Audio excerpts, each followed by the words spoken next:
Hello students, आज हम BSc part 1 की प्रैक्टिकल की एक्सरसाइज लेंगे जेनेटिक्स, जिसमें हम मैंडल्स लॉ बेस्ड एक्सरसाइज करेंगे। तो पहले हम मैंडल्स लॉ को पढ़ेंगे, उनको समझेंगे। Mendel is called father of genetics क्योंकि उन्होंने जेनेटिक्स पर बहुत सारा काम किया था और बेसिकली उन्होंने जो काम किया था वो मटर के पौधे पर किया था। और अब हम आगे जेनेटिक्स पढ़ने के लिए पहले हम उसकी कुछ टर्मिनोलॉजी को सीखेंगे। First, gene in modern sense an inherited factor that determines a biological character of an organism is called a gene. This is a functional unit of hereditary material. Second, homozygous, an individual having only one alleles, or in other words two identical alleles, is known as homozygous. For example, अगर हम किसी individual की लंबाई को लेते हैं और हम उसको कैपिटल टी से डिनोट करते हैं, अगर दोनों सेम जीन्स हैं तो हम उसको कैपिटल टी से डिनोट करते हैं और ये कहलाता है होमोजाइगस, यानी कि सेम कैरेक्टर प्रेजेंट है, दोनों ही डोमिनेंट यानी दोनों ही लंबे हैं। Next is heterozygous, an individual having two different alleles will be called heterozygous. Two different alleles means एक कैपिटल टी है जो कि टॉल है और एक दूसरा ड्वार्फ को डिनोट करता है जिसको हम स्मॉल टी से डिनोट करते हैं। तो ये कैपिटल टी और स्मॉल टी है, इसलिए ये कहलाता है हेट्रोजाइगस।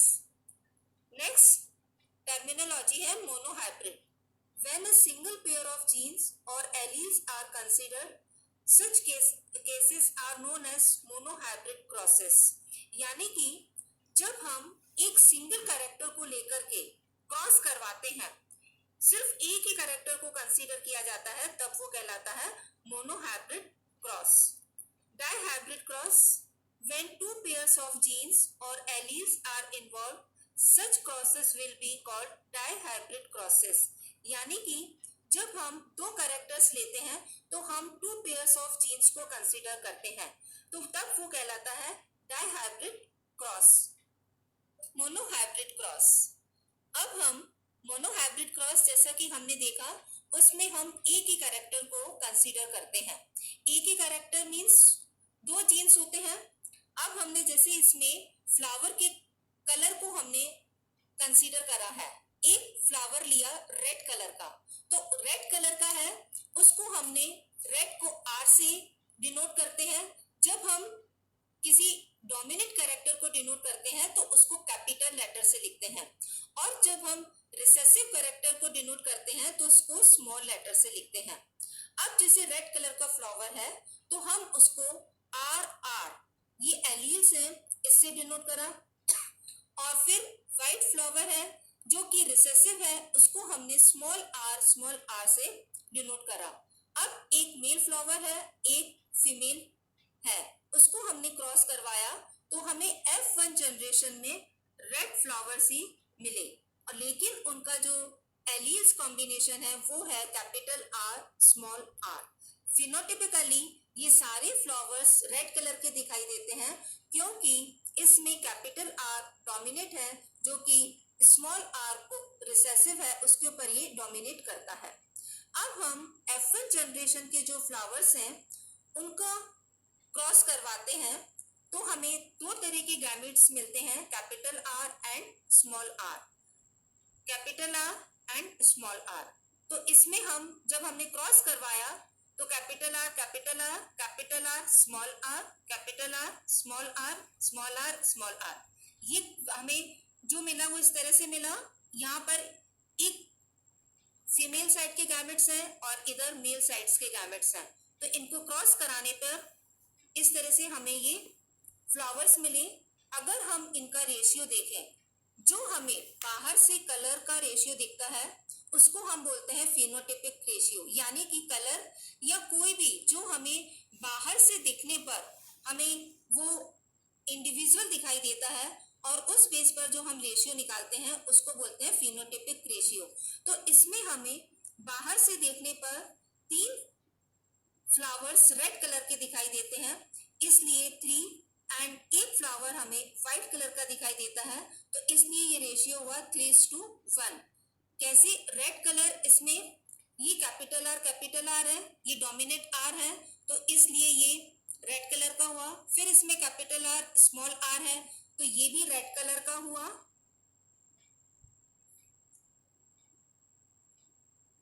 और फिर इसमें कैपिटल आर स्मॉल आर है, ये डोमिनेट करता है कैपिटल आर, तो ये भी रेड कलर का हुआ। इसमें दोनों ही रिसेसिव आर है, स्मॉल आर है, तो ये व्हाइट कलर का हुआ। तो इस तरह से हमें 3:1 का फिनोटाइपिक रेशियो मिला। अगर हम इसका जीनोटाइप रेशियो देखें जीन्स के बेस पर, तो कैपिटल आर 1 मिला, कैपिटल आर स्मॉल 2 मिला, स्मॉल आर 1 मिला, तो जीनोटाइपिक रेशियो हुआ 1:2:1। इसमें ये कैपिटल आर एक होमोजाइगस है, कैपिटल आर स्मॉल 2 हेटेरोजाइगस है, स्मॉल आर फिर होमोजाइगस है। जब सेम एलील्स होते हैं तो उसको होमोजाइगस बोलते हैं, जब दो एलील्स अलग अलग होते हैं तो हम इसको हेटेरोजाइगस कहते हैं। इससे लॉ निकल कर आता है, law of purity of gametes और मैंडल्स फर्स्ट लॉ और प्रिंसिपल्स ऑफ सेग्रीगेशन। यानी कि इसमें जो F1 जनरेशन में हेटेरोजाइगस फॉर्म में जो हमें F1 जनरेशन मिली थी, इसमें कैपिटल आर स्मॉल आर बाद में आगे जाकर के सेग्रीगेट हो जाते हैं, हमेशा साथ नहीं रहते हैं, तो ये कहलाता है प्रिंसिपल ऑफ सेग्रीगेशन। एक दूसरा और लॉ होता है लॉ ऑफ डोमिनेंस, यानी कि इसमें जो डोमिनेट जीन होता है वो रिसेसिव जीन्स के ऊपर डोमिनेट करता है और उसका ही हमें कैरेक्टर दिखाई देता है। इस तरह से मोनोहाइब्रिड क्रॉस से कुछ तथ्य प्रकाश में आए। फर्स्ट, कुछ स्पेसिफिक जेनेटिक यूनिट्स होती हैं जो कि कैरेक्टर्स का ट्रांसमिशन के लिए रिस्पॉन्सिबल होती हैं। मैंडल्स ने इन्हें फैक्टर्स कहा, अब इन्हें जीन्स कहते हैं। प्रत्येक इंडिविजुअल की कोशिका में 2 प्रकार के फैक्टर्स उपस्थित रहते हैं। प्रत्येक इंडिविजुअल की सेल में उपस्थित ये दोनों कारक भिन्न प्रकार के होते हैं, तो एक तो एक्सप्रेस होता है और दूसरा छुपा हुआ होता है। और जो एक्सप्रेस होता है वो डोमिनेट होता है, जो छुपा हुआ होता है उसे रिसेसिव कहते हैं। प्रत्येक इंडिविजुअल में गैमेट्स फॉर्मेशन के समय एक सेल में उपस्थित दोनों फैक्टर्स अलग अलग होते हैं, अतः प्रत्येक गैमेट में केवल एक ही फैक्टर पाया जाता है। गैमेट्स में रैंडम यूनियन से जो जनरेशन में कैरेक्टर्स होते हैं उनका एक निश्चित अनुपात हमें परिणाम स्वरूप प्राप्त होता है। इसी तरह हम एक दूसरा एग्जाम्पल और लेते हैं मोनोहाइब्रिड क्रॉस का, जिसमें हमने एक मेल रैबिट लिया है ब्लैक कलर का और फीमेल रैबिट है व्हाइट कलर के। इसका जब हम क्रॉस करवाते हैं, अब जैसे मेल ब्लैक कलर का है और उसको हमने कैपिटल बी से डिनोट करा है, ये डोमिनेट कलर है ब्लैक और व्हाइट रिसेसिव कलर है, तो इसलिए हमने इसको स्मॉल लेटर से डिनोट करा है स्मॉल बी। इनको हमने क्रॉस करवाया तो हमें F1 जनरेशन में ब्लैक रैबिट ही मिले, लेकिन अगर हम उसका जीनोटाइप देखें तो वो हमें हेटेरोजाइगस फॉर्म में मिला capital B and small B. जैसा कि मैंने आपको पहले बताया, कैपिटल बी डोमिनेट है, तो कैपिटल बी डोमिनेट है और वो ब्लैक कलर को रिप्रेजेंट करता है, तो इसलिए हमें F1 जनरेशन में ब्लैक कलर ही मिलता है। फिर हमने इस F1 जनरेशन में क्रॉस करवाया तो 2 तरह के गैमेट्स मिले, कैपिटल बी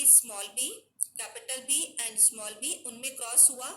तो capital B and capital B cross करने पर कैपिटल बी ब्लैक कलर का रैबिट, फिर कैपिटल बी स्मॉल बी से क्रॉस करने पर ब्लैक कलर का rabbit, small B capital B को क्रॉस करने पर black colour rabbit, small B and small B को क्रॉस करने पर स्मॉल बी व्हाइट कलर का रैबिट मिला। इस तरह से हमें फिनोटाइप रेशियो मिला 3:1। ब्लैक कलर्स के रैबिट 3 मिले, व्हाइट कलर का रैबिट 1 मिला। और जीनोटाइप रेशियो हम देखें तो कैपिटल बी सिर्फ एक है, होमोजाइगस, प्योर ब्लैक कलर का 1 मिला।